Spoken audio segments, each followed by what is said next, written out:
a shit ton of new trailers came out this last week. We got a Wonder Woman trailer, Lemony Snicket's Series of Unfortunate Events, Lego Batman, and T2. Yeah. Which isn't Terminator 2. It is not, in fact, Terminator 2. Trainspotting 2. So let's talk about the Wonder Woman trailer first. Yeah. Dude, This it looks awesome. Right, and this really looks like their answer to Captain America, the First Avenger. I mean, it's set in the past.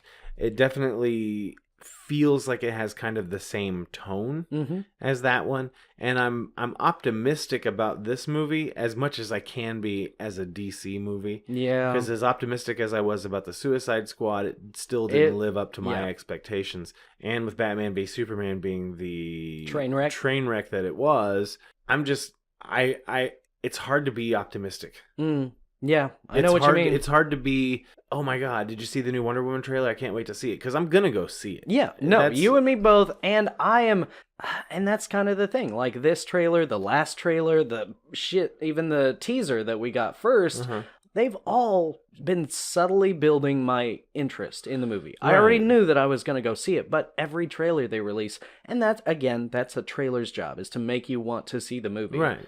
But they're succeeding. It's an advertisement. They're succeeding really spectacularly for me, because I saw this one. I was like, oh, I want to see this movie. Like, we do want to see these movies, but at what point are we just the built-in audience? Well, I think we're already the built-in audience. Because that there's a certain group of people that are just going to go see all of them. And I'm one of them, because I so want the DC universe to like work out and be good. But it just, they seem to just be failing on every level. So here's my suggestion to DC and Warner Brothers. Use the Flash movie to reset this entire universe. Right. But the Flash movie's in a lot of trouble too. The directors keep dropping out. Yeah.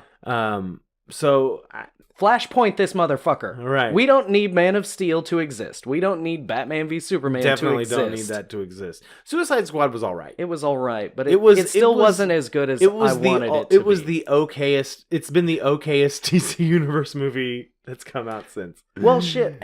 Even the Batman movie looks like it might be in a little bit of trouble now too.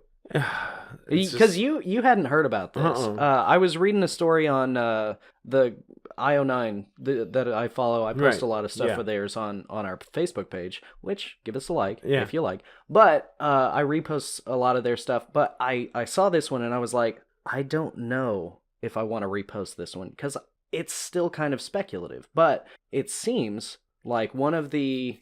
it was either the director or one of the executive producers of something else was talking to producers involved in the Batman movie, and they were telling him that the script for Batman is awful. Just garbage.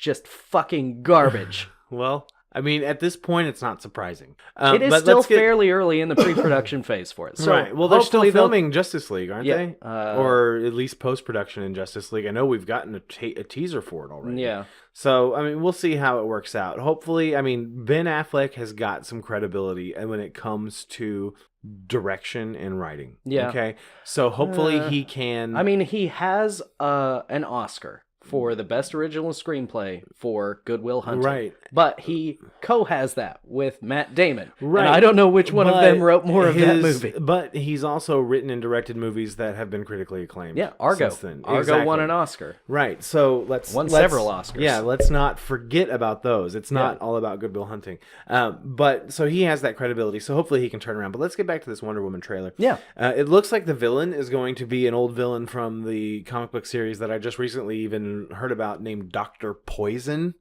which is a dumb fucking name for a villain. And if you go back into that like golden era of comic books, some of the fucking names for these villains and heroes is just so stupid. Matter Eater Lad, who could eat anything. It's just dumb stuff like that. Yeah. I want to see DC Universe tackle Plastic Man. Dude, Plastic Man is awesome. Like, I watched like the Justice League Unlimited animated series. Plastic Man is awesome. He was hilarious. But they've failed miserably with Reed Richards twice now. Yeah. Or 3 times if you count the sequel for the first Fantastic Four. Yeah, The Rise of the Silver Surfer. That you almost would need to have a comedy. And why not do like just a straight up comedy out of a comic book movie? I mean, we did it with Deadpool worked. And even to some extent Guardians of the Galaxy as well. So why not have DC do just like a straight up comedy, like a zany Plastic Man? Because that would work. And because the Zack Snyder Murderverse is grimdark.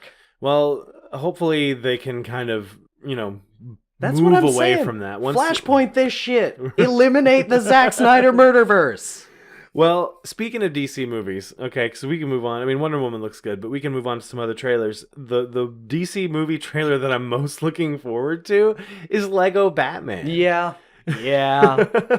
I loved the Lego movie. It was fucking fantastic. Everything is awesome. Beautiful movie, too. It almost, like, if you didn't know it was CGI, it almost looks like it would have been stop motion using real Legos. Yeah. And it looks like that's the same thing that they're doing in this Very one. much so. Based on the new trailer. The great thing about the trailers that I've seen for the Lego Batman movies is they're very, like, meta and just straight up comedy. Yeah. Which is what we need. I mean, we, with the Tim Burton Batman movies being so like out there, like goth style, gothic look to it, and then you've got the Joel Schumacher just campy ridiculousness, and then you've got the real life this can really happen Christopher Nolan Batman movies, and now we've got the Zack Snyder Murderverse Batman. Please give me some fucking comic relief at this point. Please, for the love of God. Give me a movie that makes fun of all that shit. Because I remember whenever Batman v Superman came out, there was the first time I'd ever seen a Lego Batman trailer. It was Batman and Alfred having a talk about all his previous incarnations and showing like clips from Batman Returns and from Batman v Superman and from the Joel Schumacher movies and stuff. So it's gonna, I think it's really gonna be very self-referential, and it's just gonna be such a lighthearted comedy that it's gonna be, I think, more of like a sigh of relief. Kind of like the Return of the Caped Crusaders on a much smaller level was. Yeah. But this is definitely going to appeal to a wide audience. Oh, yeah. Because, I mean, Batman stole the show in the Lego movie. He did. And Will Arnett is great. And I'm so glad that they decided. And whenever I first heard, they're doing a Lego Batman movie, it's probably going to suck. But then I saw the Lego movie and I was like, it might be good. And then I started seeing the trailers and it's like, this is going to be awesome. This is going to be great. And Michael Cera is playing Robin. Yeah, and I saw Zach Galifianakis in the cast list. I need to find out who he's playing. I bet he's the Joker. It's possible. I like that little exchange between in this the latest two of trailer. them. He's like, I'm your greatest villain, or something like that. I'm your greatest enemy. He's like, no, that's Superman. He's like, Superman's a good guy. Oh, well, I don't really have a bad guy now. I'm kind of, fighting a bunch of different people. And the Joker's just got his this lips quivering. No, his lips quivering. It's great, and it's just like maybe that that relationship between arch nemesis and good guy is something that's not really explored. Yeah. In any comic book movie, really. What happens whenever you decide, you're not my arch nemesis anymore. This other guy, he's the one I'm going to devote my life to fighting. You're like, oh. Kind of reminds me, if you're watching this, look up Nemesis by Jonathan Colton. It's a song about this guy, and he's like, please be my nemesis. But anyway, Lego Batman movie. Batman movie awesome. Looks can't fucking tastic. So also we got the Lemony Snicket series of unfortunate events trailer. They are making a Netflix series with Barney. Neil Patrick Harris is in it. Yes. And he looks so much like the Jim Carrey version. He does. Now, I never read any of the books. Did you? I did not ever read any of the books either, but I saw the movie, and from what I understand, Jim Carrey's makeup and look was pretty much perfect, spot on to the description in the books. And that's why Neil Patrick Harris also has a very similar look and build, because, they're still trying to go as close to the description in the books as possible. Well, and I think that generally with an anthology series like that series of books where apparently it's like different stories. Like I saw the series of unfortunate events movie, and apparently it covered like 4 books worth of material. I think it was 3, but yeah. Yeah, something like that. So I think a slow burn series is definitely the way to go. And I love the trend these days of television series being based off of series of books. Mm-hmm. Because we didn't get that a lot back in the day.